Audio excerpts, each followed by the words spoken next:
Lorsque tu as un choix à faire entre 2, 3, 4 ou 1000 choses importantes, pour chacun de ces choix, tu dois faire les avantages à long terme et les avantages à court terme. Les inconvénients à long terme et les inconvénients à court terme. Le meilleur choix pour toi sera celui qui a des avantages à long terme et des inconvénients à court terme.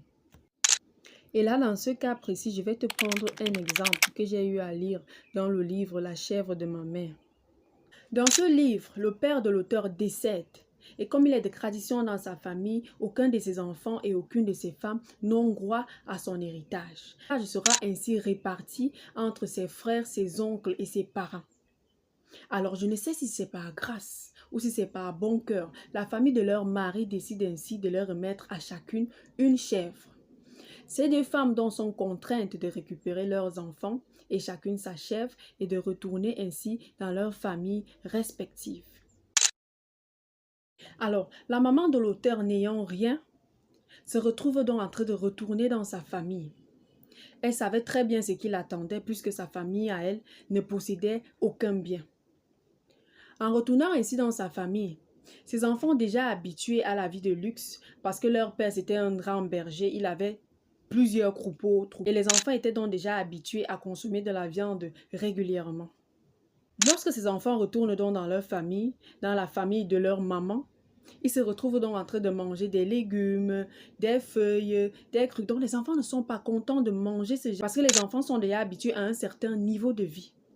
Les enfants disent donc à leur mère que maman, nous voulons manger notre chèvre. Il faudrait que tu tues notre chèvre pour que nous puissions la manger. La maman se refusait donc de faire plaisir à ses enfants.